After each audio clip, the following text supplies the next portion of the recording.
సంగారెడ్డి జిల్లా అమీన్పూర్లోని పద్మావతి నగర్ లేఅవుట్లో హైడ్రా అధికారులు పర్యటించారు. అమీన్పూర్లోని పద్మావతి నగర్ సర్వే నంబర్ 193, 194, 323 పార్ట్లోని 24 ఎకరాల్లో 1989వ సంవత్సరంలో ప్లాట్లను కొనుగోలు చేసిన బాధితులు కొంతమంది హైడ్రా కమిషనర్ రంగనాథ్ను కలిసి మాజీ ఎమ్మెల్యే రామ్ భూపాల్ రెడ్డి, సిస్లా రమేష్ కబ్జాలపై పద్మావతి నగర్ కాలనీ వాసులు హైడ్రా కమిషనర్ రంగనాథ్కు ఫిర్యాదు చేశారు. కాగా కమిషనర్ ఆదేశాల మేరకు హైడ్రా అధికారులు క్షేత్రస్థాయిలో పరిశీలనకు వచ్చారు. పద్మావతి నగర్ కాలనీకి దారి లేకుండా హెచ్ఎంటీ స్వర్ణపురి కాలనీకి ట్రెంచ్ కొట్టడంపై అధికారులు ఆరా తీశారు. హైడ్రా అనుమతి లేకుండా ట్రెంచ్ ఎలా కొట్టారంటూ హెచ్ఎంటీ కాలనీ అసోసియేషన్ సభ్యులను ప్రశ్నించారు. కొద్దిసేపు హైడ్రా అధికారులకు హెచ్ఎంటీ కాలనీ వాసులకు చిన్నపాటి గొడవ జరిగింది. అవసరమైతే డీడీ, ఏడీ సర్వేలు చేయించాక ఎవరి హద్దులు ఏంటో తేల్చుతామని, అప్పటి వరకు ఎలాంటి కార్యకలాపాలు చేయరాదని సూచించారు. హైడ్రా కమిషనర్ రంగనాథ్ తమకు న్యాయం చేస్తారని పద్మావతి నగర్ కాలనీ వాసులు ఆశాభావం వ్యక్తం చేశారు. ఈ పర్యటనలో హైడ్రా సీఏలు రాజశేఖర్, ఆదిత్య, డిజాస్టర్ సిబ్బంది పాల్గొన్నారు.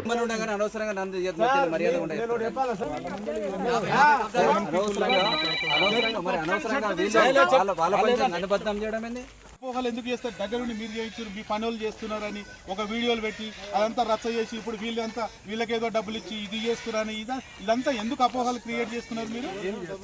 ఎవరికైనా ఒక ఇష్యూ అపోహలు రావద్దు కదా.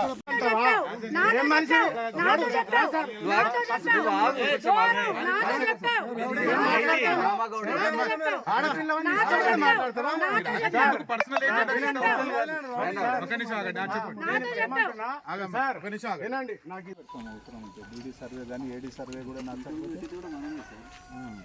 మళ్ళీ పెడతాము. మళ్ళీ ఇదేంటి ఈయన అయితే సెంట్రల్ సర్వే పెడతాము.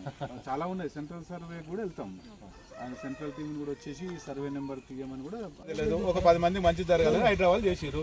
మరి నువ్వు అగనెస్ట్ గా దీనికి మీ అంతకు మీరు ఆ రోజు ఎందుకు కూలగొట్టలేకపోయారు? ఇప్పుడు ఈ రోజు మీ అంతకు మీరే కూలగొడితే తర్వాత ఓకే సందర్భం వచ్చినప్పుడు వస్తుంది.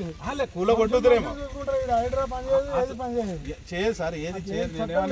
అట్లా కాదు, ఇంత ఆల్ ఆఫ్ సడన్ గా మీరు మాట్లాడకూడదు.